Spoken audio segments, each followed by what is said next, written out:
தனியாக கூட்டிகிட்டு போய் என்ன சொல்கிறான்னா, நினை நன்று மருவுக மைந்தனே. என்னன்னு உனக்குள்ளே தேடிப்பார். ரமண பகவான் அதான் சொன்னார். யாராவது வந்து ஒரு கேள்வி கேட்டால் இந்த கேள்வி எங்கேருந்து வருது அப்படின்னு பாரும்பாரே தவிர இந்த கேள்விக்கு ஒரு பதில் சொன்னதில்லை. நினை நன்று மருவுக மைந்தனே. அப்போ என்ன ஆகும்? தனக்குள் ஒருவன் ஒன்றி போகிற போது நான் என்று எதையெல்லாம் கருதுகிறானோ, நான் என்று எதையெல்லாம் கருதுகிறானோ அவற்றையெல்லாம் கடந்து இறைத்தன்மைக்குள்ளே போய் அவன் ஐக்கியமாகிறான்.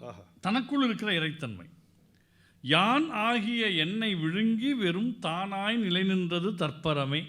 அருணகிரிநாதசாமி சொல்கிறார். அப்போ நினை நன்று மருவுதல் அது எதற்கு?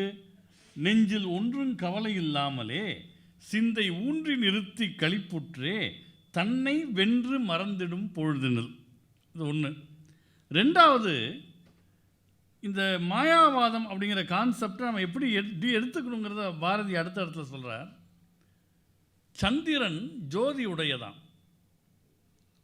அதுக்கு கிரகணம் வருதுங்கிறோம், தேய்மானம் வருதுங்கிறோம், வளர்பிறை வருதுங்கிறோம். அவர் சொல்கிறாரு, சந்திரன் ஜோதி உடையதாம், அது சத்திய நித்திய வஸ்துவம்.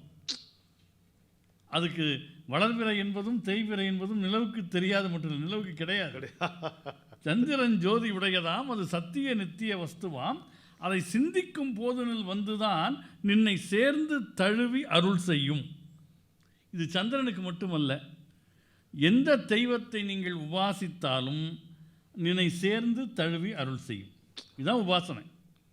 ஒரு குறிப்பிட்ட தெய்வத்தை மனசில் நிர்மாணித்து அதற்குன்னு ஒரு மூலமந்திரத்தை வாங்கி மனசில் அதை தொடர்ந்து ஒரு குருவனுடைய அனுகிரகத்தோடு அதை ஜெபம் செய்கிற போது நேரே தழுவி அருள் செய்யும். நம்ம வேலூர் பக்கத்தில் பொற்கோயில்னு ஒன்று இருக்குது. அது ஒரு இளம் துறவி ஒருத்தர் அதை உருவாக்கியிருக்கிறார். பெரிய கோயில், பெருசாக இருக்கும், ரொம்ப பெருசாக இருக்கும். தங்கத்தில் கட்டப்பட்ட கோயிலுங்கிறாங்க. நான் ஒரு முறை போயிருக்கேன். அந்த சுவாமியோட ஒரு முறை பேசுகிற வாய்ப்பு கிடைச்சிது. அவருடைய பின்புலத்தை சொல்கிறப்ப என்ன சொல்கிறார், நான் சாதாரணமாக இருந்தேன், ஏதோ ஒரு பஸ்ஸில் போயிட்டு இருந்தேன், எனக்கு ஒரு நாமம் வந்து உபதேசிக்கப்பட்டது. எப்போ அந்த நாமத்தை நான் உள்ளுக்குள்ளேயே பாராயணம் பண்ணிகிட்டே இருப்பேன். ஒரு நாள் பஸ்ஸுக்கு வெளியில் பார்க்குறேன், அந்த நாமம் ரூபமாக தெரிஞ்சுதுன்னார். நாமம் தன்னுடைய ரூபத்தை எடுத்து காட்சி தருகிறது. அப்போது சிந்தித்து கொண்டு இருந்தால் என்ன ஆகும்? அதை சிந்திக்கும் போதில் வந்து தான் என்னை சேர்ந்து தழுவி அருள் செய்யும் அப்படிங்கிறார்.